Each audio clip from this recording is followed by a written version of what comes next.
उन मुल्कों ने तरक्की की और यहाँ बदकिस्मती से बार बार साजिशों की वजह से जमहूरियत को नाकाम किया गया। और मैं आपको ये बात बता देना चाहता हूँ, 1971 में जो इस मुल्क के साथ बदकिस्मत वाक़या हुआ कि हमारा मुल्क दो लख्त हो गया, उसकी वजह मैं हमेशा कहता हूँ वजह थी कि हमारे मुल्क में उस वक्त कोई मजबूत कौमी जमात नहीं थी। अवामी लीग उस वक्त के मशरक़ी पाकिस्तान में, मैं वहाँ पर उस 1969 में एक सियासी कानून की हैसियत से मशरक़ी पाकिस्तान गया था। वो लोग पाकिस्तान से अलग नहीं होना चाहते थे, वो पाकिस्तानी थे, वो पाकिस्तानी थे, लेकिन उनके साथ ज्यादतियाँ इतनी हुई कि बाद में वो और उन ज्यादतियों से फायदा उठा के हिंदुस्तान ने हमारा मुल्क दो लख्त कर दिया।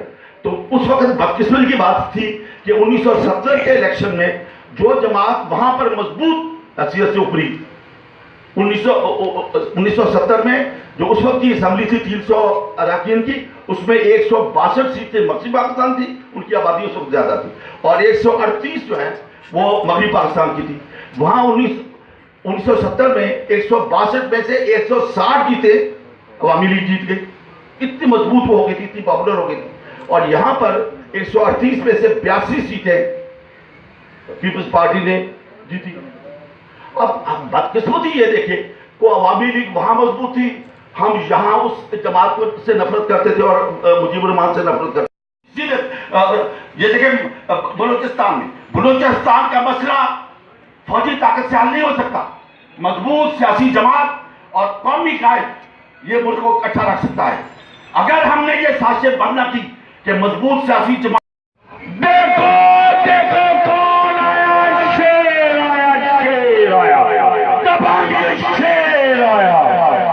शुक्रिया अदा करता हूँ चौधरी अफसर रहमान मेरे बुजुर्ग, उनका शुक्रिया अदा करता हूँ अब्दुल कदीर रहमान साहब का।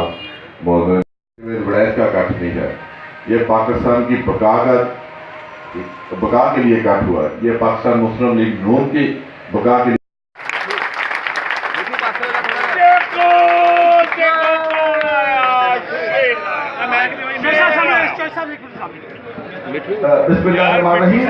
ये टिकट मैं ये अथॉरिटी लेटर है, जिस कदर उन्होंने हमें इकट्ठा करने की कोशिश की, मैं उनका तहे दिल से शुक्रिया अदा करता हूं, क्योंकि उनका एक ही मकसद था कि हमारा इलेक्शन उसी दिन हो जाएगा जिस दिन